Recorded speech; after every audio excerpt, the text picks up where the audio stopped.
தெய்வத்தின் குரல் மூன்றாம் பாகம். ஆச்சாரமும் ஆகாரமும் சாந்த லட்சியம் கெடலாகாது. பதார்த்த சுத்தியின் முக்கியம் தெரிவதற்காக நிறைய சொல்லிக் கொண்டு போனேன்.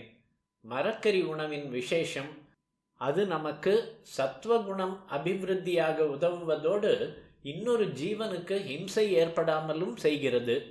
லோகத்தில் இந்த லட்சியம் பரவ பரவ கொலை குறையும், சாந்த குணம் விருத்தியாகும். கொலை கேஸ்கள் வருகின்றனவே, இவற்றில் அபூர்வமாக எவனோ ஒருத்தன்தான் சாக போஜனம் பண்ணுபவனாக இருப்பான். ஆக லோகத்தில் சாந்தம் பரவ வேண்டுமென்றால் நாம் சாந்தர்களாக வேண்டும். இதற்கு நம் வாழ்க்கை முறைகள் நம்மை சத்துவகுணம் உள்ளவர்களாக பண்ண வேண்டும்.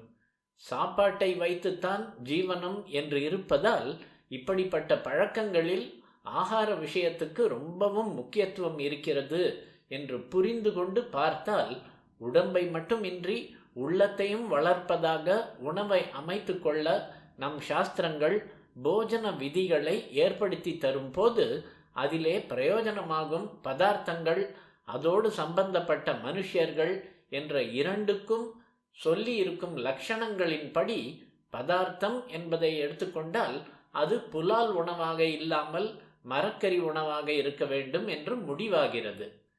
தங்களுடைய அஹிம்சா அனுஷ்டானத்தினாலேயே அநேக மகான்கள் தாங்கள் இருக்கிற சுற்றுப்புறம் முழுவதையும் அன்பு மயமாக்கி இருக்கிறார்கள். அவர்களுடைய ஆசிரமத்திலே பார்த்தால் பெண் சிங்கம் யானை குட்டிக்கு பால் கொடுத்து கொண்டிருக்கும், கன்று குட்டிக்கு புலி வழிகாட்டி அழைத்து கொண்டு போகும், எலி குஞ்சை பூனை ரட்சித்து கொண்டிருக்கும், பாம்பு குட்டி மேலே வெயில் படாமல் மயில் தோகையை விரித்து குடைபிடித்து கொண்டிருக்கும் என்றெல்லாம் காவிய நாடகங்களில் படிக்கிறோம்.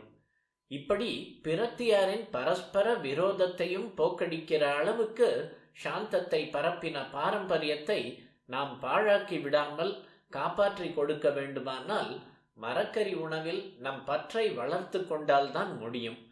மரக்கறி உணவிலும் கூட காரம், புளிப்பு முதலியன ராஜசம்தான், பழையது போன்றவை தாமசம்.